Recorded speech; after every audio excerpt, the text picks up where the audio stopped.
Vamos a predicar unos minutos bajo el tema de estar con Dios a estar en Dios. Yo quiero que usted, por favor, no se me deje distraer por nada. Dios nos va a hablar de una manera muy especial a todos y yo estoy convencida de que al terminarse este tiempo tú vas a poder entender la diferencia de lo que es estar con Dios y lo que es estar en Dios. Porque hay quienes piensan que lo peor es estar sin Dios y tienen razón. Sin embargo, el deseo de Dios no es solo que tú estés con Él, es que estés en Él. Así que hoy vamos a hablar bajo el tema de estar con Dios a estar en Dios. Quiero que ustedes sepan que el primer pasaje que leímos es Juan 17, versos 20 al 21, donde Jesús exactamente está llevando a cabo una oración. Y de paso es la oración más larga que Jesús hizo y que está registrada en los evangelios. Solamente esta oración la registra el evangelista Juan. Y está, como vimos, en el capítulo 17 de su evangelio. Hay mucho que ver en esta oración, pero nos llama la atención que esta oración Jesús la hizo precisamente cuando estaba a muy poco de ir a la cruz. A muy poco de ir a la cruz.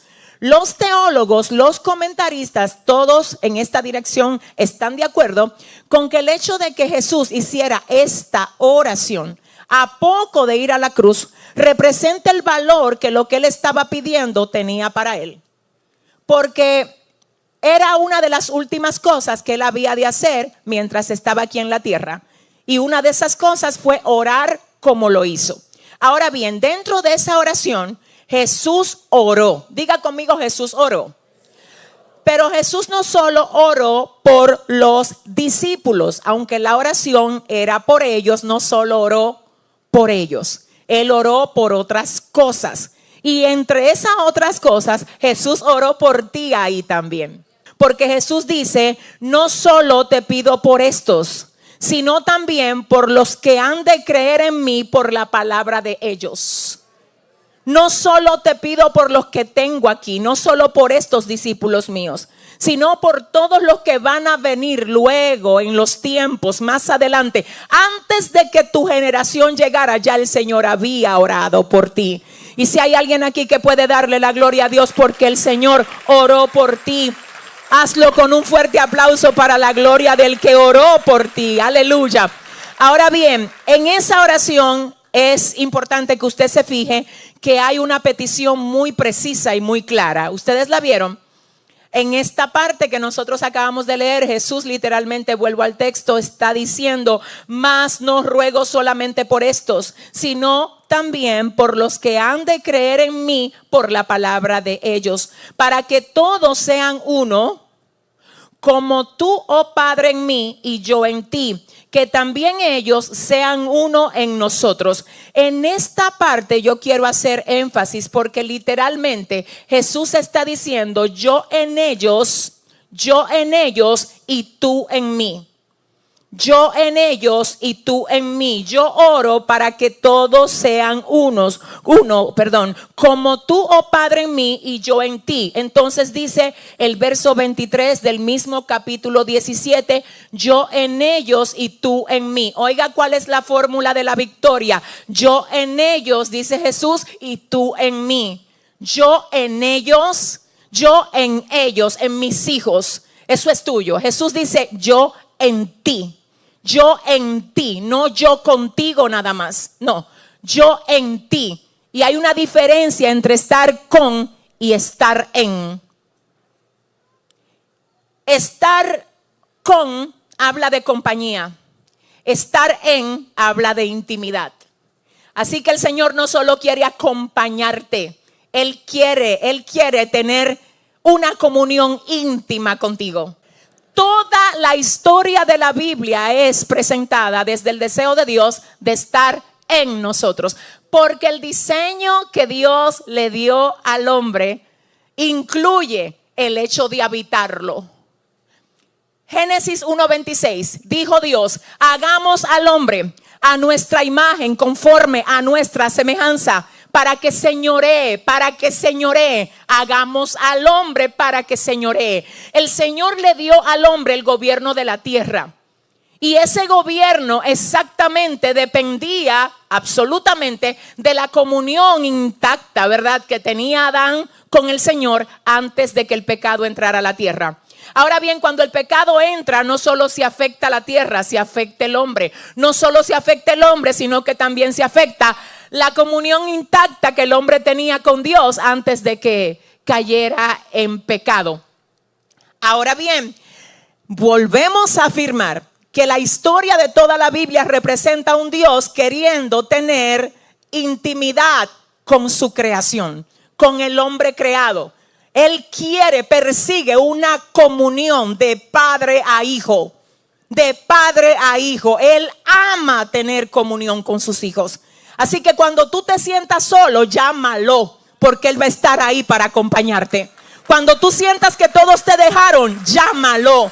Y no importa en qué etapa de tu vida necesites llamar a Dios, porque Él va a estar presente en todas las etapas de tu vida. Hay quienes no, porque hay personas que son pasajeras y solo pasan y no se quedan. Pero la Biblia dice: a los que he cargado desde el vientre y los he llevado desde la cuna, aún en la vejez, cuando ya peinen canas, yo seré el mismo, yo seré su Dios, yo lo voy a sustentar, yo no me voy a ir. Los va a dejar el amigo, yo no. Los va a dejar el primo, yo no. Los va a dejar papá, mamá, yo no. Ay, Dios mío, la Biblia dice: aunque tu padre y tu madre te dejaren, con todo el Señor te recogerá.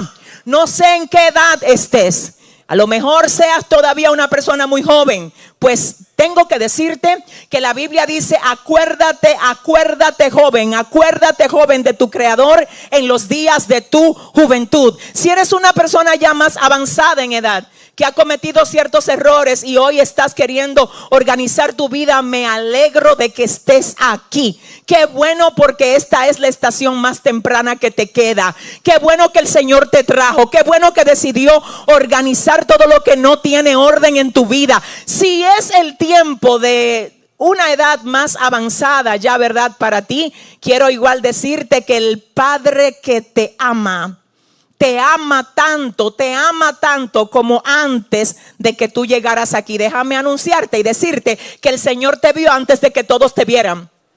La razón por la que tú apareciste en esta tierra es porque el Señor quiso que tú vinieras. Él te vio, Él te diseñó. Tú eres la manifestación de lo que Dios vio antes de que todos te vieran. La Biblia completa habla del deseo de Dios de tener esa cercanía con su creación, específicamente con el hombre creado. Ahora bien, hay algo aquí, es que en el Antiguo Testamento, luego de que el Señor comienza otra vez a tratar con el hombre, la Biblia dice que el Señor trata con el hombre desde el cielo y tiene manifestaciones de tratos específicos. Pero es en Isaías capítulo 7 verso 14, como aprendimos hace un tiempo, que el Señor anuncia que la Virgen dará a luz y que se llamará el nombre del niño Emmanuel, que traducido es Dios con nosotros. Esto era algo tremendamente glorioso, porque hasta ese punto no se había oído de Dios con nosotros. Solo se había oído de Dios acompañando, de Dios guiando, como lo hizo con los grandes hombres y mujeres de la Biblia, pero con nosotros. Dios con nosotros, volviéndose literalmente carne y habitando entre nosotros. Eso era demasiado poderoso, y eso fue lo que Jesús vino a hacer que se materializara. En el principio era el Verbo, dijo Juan. Y el Verbo era con Dios, y el Verbo era Dios, y todas las cosas por Él fueron hechas, porque el Verbo era Dios. Pero aquel Verbo se hizo carne y habitó entre nosotros. Ahí está, Dios con nosotros. Ahora, después de Jesús, no es solo Dios con nosotros, ahora es Dios en nosotros. Primera de Corintios capítulo 3 verso 16 dice: ¿no saben ustedes que son el templo donde vive el Espíritu Santo de Dios? Ahora no es solo que Dios está al lado, es que Dios está dentro. Ahora hay quienes tienen al Señor viviendo dentro y no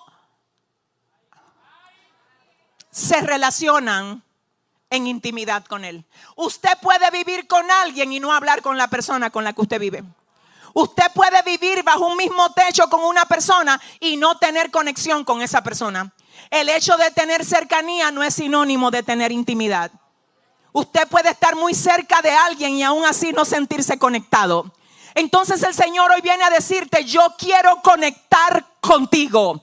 Se terminó el tiempo de que tú andes cabizbajo como el que no tiene quien lo ayude, quien lo guíe. Quiero conectar contigo. No lo quiero lejos. Yo quiero estar en ellos. No lo quiero pidiéndome favores cuando se ven en aprietos. Yo quiero que ellos vivan para mí. Una vida guiada desde mi propósito para cada uno de ellos. Ay Dios, yo quiero que ellos entiendan que yo no solo estoy aquí para resolverle problemas, sino para guiarlos hacia todo lo que yo puse en mi agenda para bendecir sus vidas.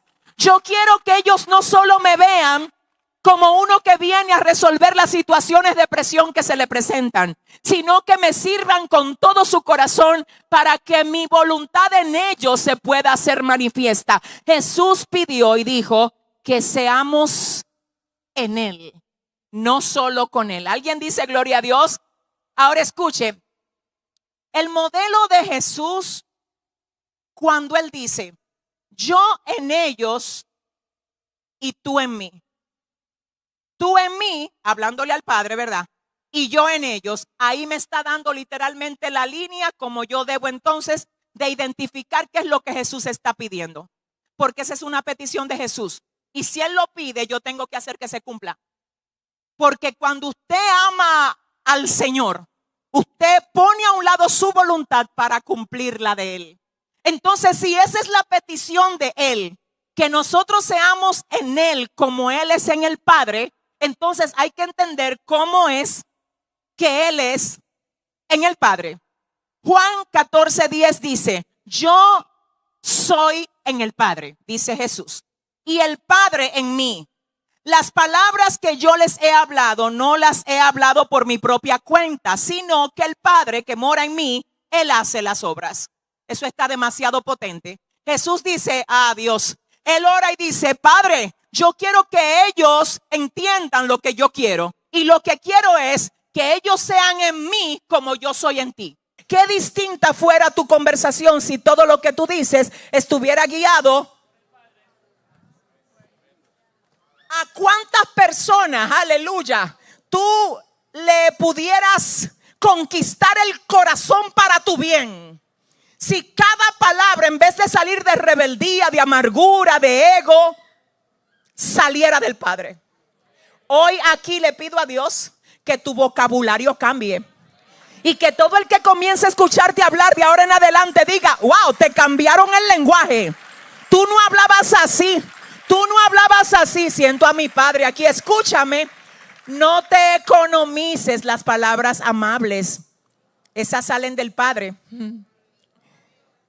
Colosenses 4:6. Sea vuestra palabra siempre con gracia, sazonada con sal, para que sepan cómo le van a responder a cada uno. Hay gente que se economiza los halagos, se economiza las palabras de ánimo que le puedan dar a otro. Cuando yo digo que se economizan, yo digo que no las dan, no la comparten. Usted sabe cuando una persona, por ejemplo, hace algo bien. ¿Y por qué tú no se lo dices? Tú sabes cuando alguien se ve bonito, cuando hizo un esfuerzo por arreglarse. Está bien que le digas: wow, qué bien te ves. Tú sabías que hay gente que tiene que liberar la esencia que tiene dentro. Mira, la sequedad no es herencia tuya. Déjame volver a decírtelo. La sequedad no es herencia tuya. Cada vez, escúchame, que tú puedas darle una palabra de vida a alguien, dásela. Ahí está metido el Padre. Porque el Señor quiere que tu palabra edifique, que tu palabra, y déjame decirte por qué mucha gente no hace esto. La razón por la que mucha gente se economiza y se traga lo que puede decir para bien, para edificar a otros, es porque siempre dice: a mí nadie me da motivación, A mí nadie me reconoce. A mí nadie me está diciendo cosas. ¿Tú sabes por qué que nadie te lo dice? Porque tú no se lo dices a nadie. ¿Tú sabes cuándo te lo van a comenzar a decir? Cuando tú cambies el lenguaje. Vamos a ensayar esto y dígale al que se sentó cerca, dile que Dios te bendiga. Jesús hablaba desde el Padre. ¿Desde dónde hablas tú? Hay gente que habla para impresionar. Otros hablan para herir. Otros hablan para demostrar cosas. Pero la gente que está en Dios habla desde el corazón de Jesús. Santo. Por eso es que pueden hablarle bien a quien le habla mal. Por eso es que pueden bendecir al que lo maldice. Por eso es que le sirven de apoyo aún a los que le cerraron la puerta en otro tiempo. Si ese es el aplauso, déselo mejor al Señor. ¿Alguien dice gloria a Dios? Además de esto, Jesús oraba desde el Padre. Esto está tremendo. Él oraba y obraba. Diga conmigo, oraba y obraba. ¿Sabe lo que dice la Biblia? Que Jesús en una ocasión dijo, lo que yo veo hacer al Padre, eso es lo que yo hago. ¿Y dónde lo veía hacer? Cuando oraba. Los discípulos le dijeron a Jesús, enséñanos a orar. Enséñanos a orar, porque mira lo que pasa. Hay algo potente en la oración. El enemigo no quiere que tú ores, porque si te conectas, eso que en otro tiempo te oprimió a ti, eres tú el que lo vas a aplastar en el nombre poderoso de Jesús. Si te conectas, si te conectas. Miles Monroe decía que la razón por la que los discípulos le dijeron a Jesús, enséñanos a orar, y no, enséñanos a levantar paralíticos. Miles Monroe, el gran maestro, decía que la razón por la que los discípulos le dijeron a Jesús, enséñanos a orar y no enséñanos a sanar ciegos. Enséñanos a orar y no enséñanos a curar leprosos. Es que él dice que Jesús iba y oraba, entonces sanaba. Y hay quienes quieren aprenderse la fórmula de sanar, pero no quieren conectarse a... Dele fuerte el aplauso al Señor. Dice el Señor, ahora te voy a revelar no solo lo que vas a hacer con el problema que tienes, te lo voy a revelar antes de que llegue. Ahora no solo te voy a enseñar dónde las cosas están intactas, le voy a levantar, Dios mío, la alfombra a lo que el diablo te envía para que lo desactives antes de que se active. ¿Alguien dice gloria a Dios? Te voy a llevar de la mano hacia eso que en otro tiempo tú no supiste enfrentar solo. Ay, te amo, Dios. Porque hay cosas que tú no supiste enfrentar en otro tiempo. Pero ahora dice el Señor, ya no eres tú solo. Ahora yo estoy contigo para ayudarte. Y lo que antes te llenaba de miedo, ahora tú lo vas a poder ver, ay, directo, y le vas a decir, yo no estoy solo, porque aunque ande en valle de sombra de muerte, no temeré mal alguno, porque tú estarás conmigo. Esto se trata de, wow, te amo, Dios, de relacionarnos más profundamente con el Señor. Padre, gracias. Y hay quienes dicen, ¿y cómo lo hago? Y yo termino con esto. Si yo quiero relacionarme más con el Señor, ¿cómo yo lo hago? ¿Cómo yo lo hago, señores? Dios es espíritu. Y los que se acercan a Él, dice la palabra, tienen que buscarlo en espíritu y en verdad. Él busca adoradores que lo adoren en espíritu y en verdad. Escucha lo que dice Dios. Comienza a pasar tiempo conmigo. Cuando usted está en una cocina y usted sale fuera de la cocina, si está, verdad, cocinando, porque usted puede estar en una cocina y que lo caldero y todo. Déjame ver.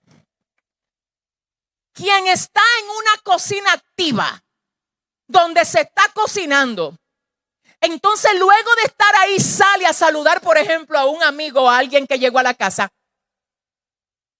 se va a saber que tú estabas en la cocina antes de que tú digas que tú estabas cocinando. Cuando tú pasas tiempo con Dios, ay, no. Se va a saber que tú pasas tiempo con Dios antes de que tú se lo digas a la gente. Porque es que vas a oler a aquel con quien tú te pasas las horas. Vamos, alguien que me ayude. Alguien que me ayude. Vas a comenzar a caminar distinto, a responder distinto, a manejar presión distinto, Alguien puede decir, ¿cómo lo hago? Comenzando a sacar tiempo para el sin distracciones.